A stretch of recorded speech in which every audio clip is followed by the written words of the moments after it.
ও সবসময় মা মামাই বলতো আমাকে, যখনই দেখা হতো বেশি দেখা হয়েছে ওর সাথে আমার। তো কাজ আমার দেখা হয়নি, শুটিং দেখা হয়নি, এমনি ছবি দেখছি ওর। তো ভালো কাজ করতো, এই ছেলে হিসেবে ভালো ছিল। ও তো একটু লং টাইম ছিল না, তো শর্ট টাইমও চলে গেছে। তবে ও থাকলে আজকে আরও বাজারে ভালো কিছু করতে পারত।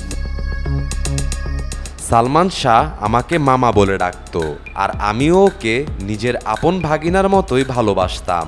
ওর মাকেও আমি নিজের বোন ভাবতাম। তাই প্রমাণ হাতে পেয়েই ডনকে আমি ধরিয়ে দিতে বাধ্য হই, এমনটাই বলতে শোনা যায় ডিপজলকে।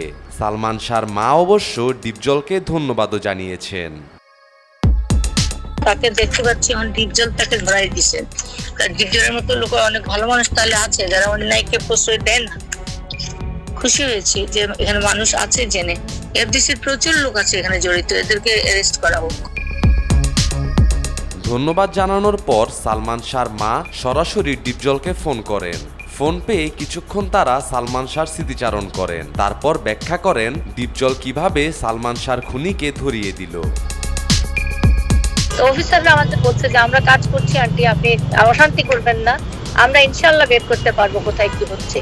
তো তারা যখন তখন ধরে নাই, এটা কজ আছে, কজ অফ ইয়ে, দেশে পালাই যাচ্ছে, এখন তো ধরতেই হবে। বা চাপে ছিল, বা তারা অন্যান্য বিভিন্ন কারণ থাকতেই পারে, ধরে নাই। তারা বলছে সময় মতো আমরা ধরে নেব। এরা প্রত্যেকের পিছনে কিন্তু ওয়াচিং আছে, ধরতেছে। জন পরশুদিনের তো একটা ইন্টারভিউ দিছে না, সে নির্দোষ, সে কি আমার গালিগালাজ করছে, অনেক কিছু বলছে। ওটাও দেখছি পেপারে আসছে, টিভি ফেসবুকে আসছে। যাক, এখনো এত ইয়ে হওয়ার কিছুই নাই। ও যাতে ছাড়া না পায়, আমার বর্তমান সরকারের প্রতি এটাই আবেদন থাকবে যে ধরা পড়েছে ঠিক আছে, এখন তার পিছনে বহু লোক আগের থেকে লেগে আছে। আচ্ছা, এখনই আমি তোমাকে পাঠাবো একটা ইয়ে, লাইভ করছিল কেউ, লাইভে কমেন্ট করছে যে মামুন নামে এক ভক্তকে, ওই লাইভ করতেছিল যে নীলাচন্দ্রকে সাবধান করতে বলো, সালমান শাহকে যেভাবে শেষ করছি শাহজাহানকেও সেভাবে শেষ করে দিব, তা যদি আমি না থামি। আমি এটা পাঠাচ্ছি তোমাদেরকে, তোমরা এটা হাইলাইট করো এবং জিডি করবে। এটা আমাদের, ওরাও জিডি করবে, কুমকুম জিডি করে দেবে এটার উপরে। এখনো তারা চেষ্টা করতেছে, ঠিক আছে। তো প্রধানমন্ত্রীর দৃষ্টি আকর্ষণ করে এটা বলছি, এটারও যেন তিনি প্রতিকার করেন, দেখেন। এবং আমার পুত্র তুল্য প্রধানমন্ত্রী, আমার ছেলের বয়সে, আমার ছেলে নাই, আমি আমার ছেলের জন্য যে দোয়া করতাম সেই দোয়াই করি, তারেক জিয়ার জন্য না, প্রধানমন্ত্রী তারেক জিয়ার জন্য। আল্লাহ যেন তাকে শক্তি, সাহস এবং হায়াত দেন, এবং সৎ কাজ করার যেমন সহযোগিতা করেন। এই শিবা শানু এফডিসি, আমি একটা কমপ্লেন করতে গেছিলাম ওকে, একটা ডলি জোর সম্বন্ধে, যে এই শিল্পী আমার সম্বন্ধে অপমানজনক কথা বলতেছে। সে আমার কথাই সালমান শাহর মা একদম ঠিক কথা বলেছেন। এতদিন কেন ডন বা সামিরাকে গ্রেপ্তার করা হয়নি? আর সামিরা তো এখন দেশের বাইরে থাকে, ওকে কি আর কখনো গ্রেপ্তার করা হবে? নাই। আমাকে বলে কি, দূর কি আপনি কথা বলবেন, আপনি সালমান শাহর মা হয়েছেন তো কি হয়েছে। আমি বললাম সে ব্যাপারে কিছু কথা আছে, সে আমার পাত্তাই দিল না, দিয়ে বলে আপনার ছেলে তো আত্মহত্যা করছে। দূর, ও নাচানাচি বন্ধ করেন। তার মানে কি, এখন কোথায় গেল সে তো পরে পালে, সে তো এখন ধোয়া তুলসী পাতা। আমি তো আন্টিকে চিনি না, আমি এটা বলি নাই। তো সে না বললে আমি কি, আমার 24 তারিখ 2024-এর কত সেপ্টেম্বর, আমার কাছে এখনো স্ক্রিনশট আছে, একবারই তার সঙ্গে কথা হয়েছে। সে এখন ধোয়া তুলসী পাতা। আমার কয় কি, আমার মানহানির মামলা করবো, আমার মানহানি, তারা বলে পয়সা দিব, আমি দিব দাঁড়া। এখন তো তাকে সাক্ষীতে নেবে, সে ডনকে নাচাইছে না। এই কদিন আগে ডনকে সে এফডিসিতে নিয়ে তার নির্বাচনে পাবলিসিটি করাইছে। কেন করাইলো?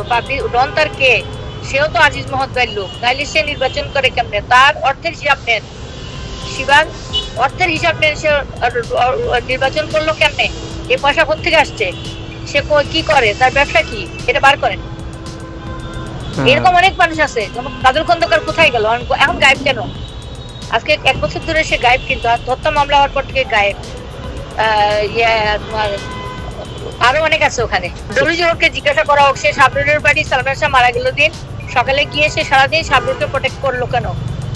তাহলে সে জানে, সব জানে, সে শাবনুরের বাসা সারাদিন ছিল। আর সে আমাকে ছোট করার চেষ্টা করছে। আমার ছেলে আমাকে মা ডাকে না, ওরে মা ডাকে, আমি ভালো না, আমি নাকি বলছি ও আমার ছেলের পালছে। কেন? আমার ছেলে কি আরবান রাস্তাঘাট থেকে এসে? আমার ছেলের মা বাপ ছিল না ডলিজোরের মতো একটা আমি বলবো কতগুলি, ওর কি ঠিকানা আছে? আমার সেটা আসলে মানুষ না সে। তারে আমি কেন বলবো, কতটা চিনি, সে আমার বাড়ি একদিন গেছে টিভি দেখতে, ওদের সাথে তো আমার কোনো সখ্যতা ছিল না। আমি তো ডলি জয়েরও আমার আমার আসামি, ওকে জিজ্ঞেস করা হবে ওই একটার পর একটা।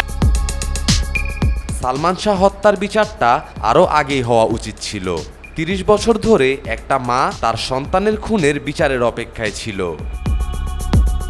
আসবে, আমি তখন ওকে গ্রেফতার করে আরো জিজ্ঞাসাবাদ করার জন্য বলবো। এখন সিআইডিতে লিস্ট পাঠাইছি। শাবনূর অবশ্যই জানি, অবশ্যই দায়ী, কারণ শাবনূরের সাথে আমার ছেলে কোনো প্রেম ছিল না। শাবনূর আমার ছেলের উপর নির্ভরশীল ছিল, আর শাবনূরকে ও চেষ্টা করতো, সাহায্য করতো, কারণ তার ভাই বোন ছিল না। তো সে বোনের মতো যেহেতু স্নেহ করতো, সে তাকে প্রোটেকশন দেওয়ার চেষ্টা করতো, এবং প্রিয়জন হিসাবে প্রেম ছিল। এটা প্রেমিকার প্রেম ছিল না। আচ্ছা আচ্ছা আচ্ছা আচ্ছা। হ্যাঁ, প্রিয়জনের সাথে যেমন প্রেম থাকে সেভাবে প্রেম ছিল। এটাকে সে কালার করছে, এবং she was sanded by Aziz Mohammad ভাই এবং সামিরা, সে এক ছিল, দুইজনে এক হয়ে তাকে, আমার ছেলেকে ধ্বংস করছে। অনেক পয়সা সামিরা খাইছে, শাবনূর খাইছে।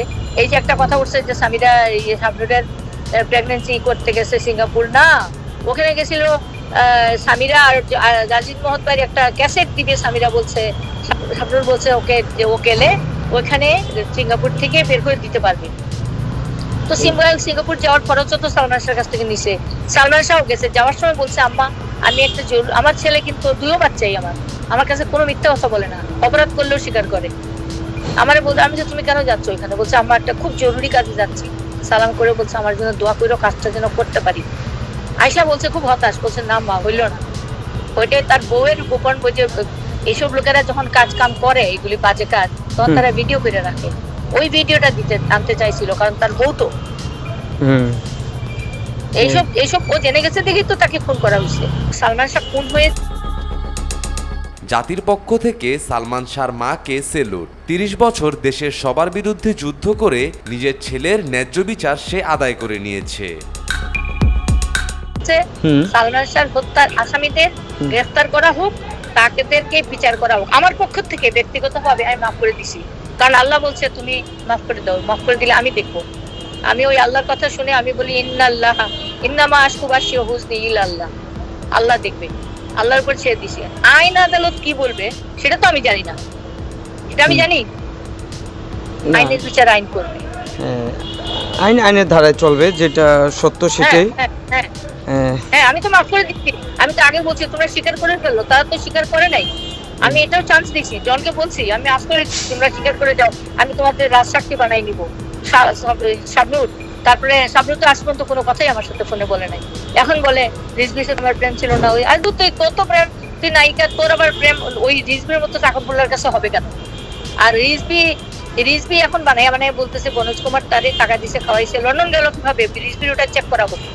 রিজভির আগে সম্পত্তি কি ছিল, লন্ডনে কে থাকে, রিজভি এখন তো বানানো কথা সব বানোয়াট বলতেছে। এখন আমি বলে তার সুখ হয়ে গেছি।